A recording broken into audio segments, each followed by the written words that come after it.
Hello, yoga and karate and qigong friends. I thought I'd make a little contribution to our forums and our conversations. Looks like we're looking at getting back into classes. I'll be sending out an email about that, hopefully for March 1st. But I want to continue with this, the video exchanges we're doing with individuals and these kinds of forum discussions. I think it's just too valuable to abandon.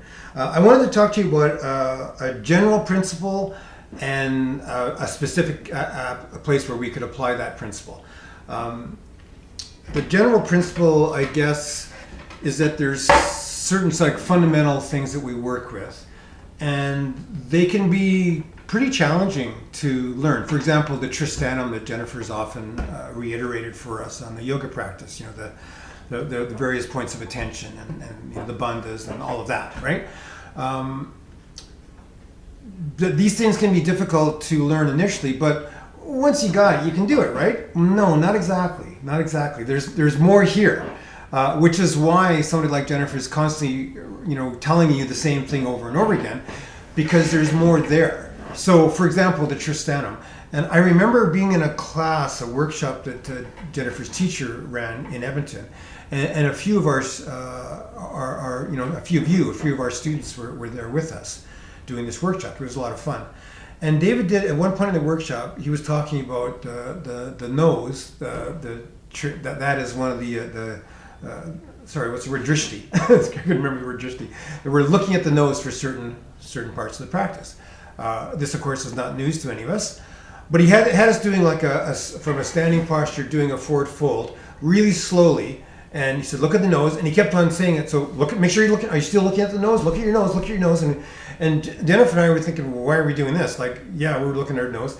But then at the break, some of our students were going, wow, that was amazing. And I'm going, what? This is news to you? But it speaks to the point that you can generally understand a thing and sort of vaguely be looking at your nose most of the time. But what does it mean to actually put your attention there and just look at your nose, and not also then look at your hands and back to your nose, or look around and then back to your nose, but just look at your nose for the entire movement? Or let's say you're doing that. So I'm looking at my nose doing whatever posture or exercise that I'm doing. But I might have my vision pointed there, but am I looking?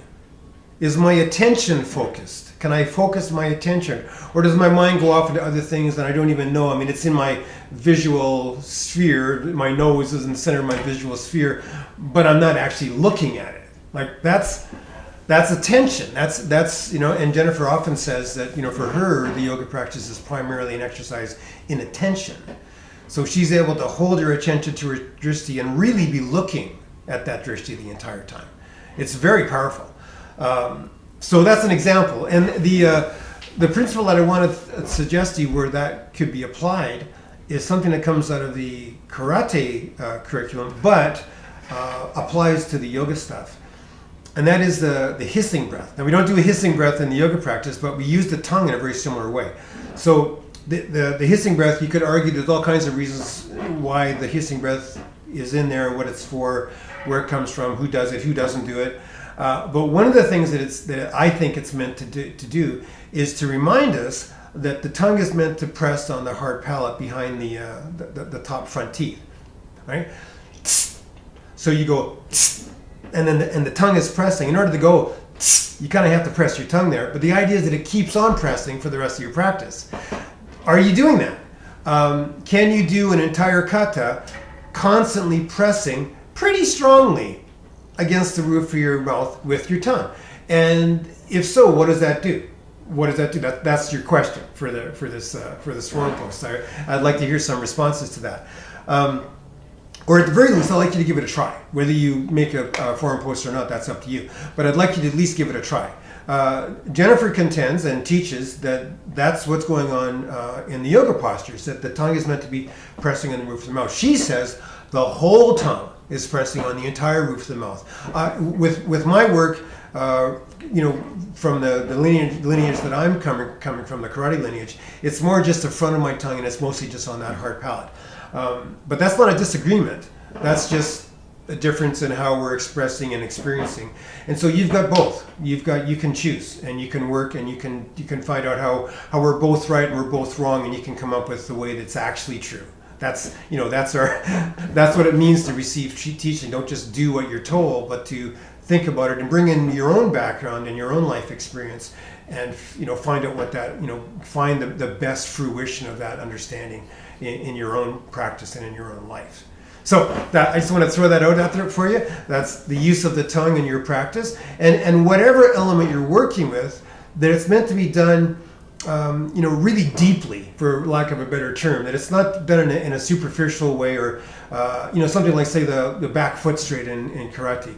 Well, why is the back foot straight? What does that give us? And that principle, whatever that is, I can talk about that. Don't get me started. I can talk about that. I like talking about stuff like that. But that mechanical advantage that gives you also applies when you're in postures where the back foot isn't straight. Right, so there's a general thing there that needs to be there actually all the time, even as you're transitioning, moving from one posture to the other. That same principle that the back foot, straight back foot represents, is always there. So that's a way of understanding and working with practice that gives you a sense of constant deepening and really makes things kind of worthwhile, and takes it out of the humdrum repetition. That I think it just makes it a lot more fun and a lot more rewarding and a lot more beneficial. So I hope that's helpful, and I look forward to any feedback anybody feels like giving me. Have a great week. See you next time.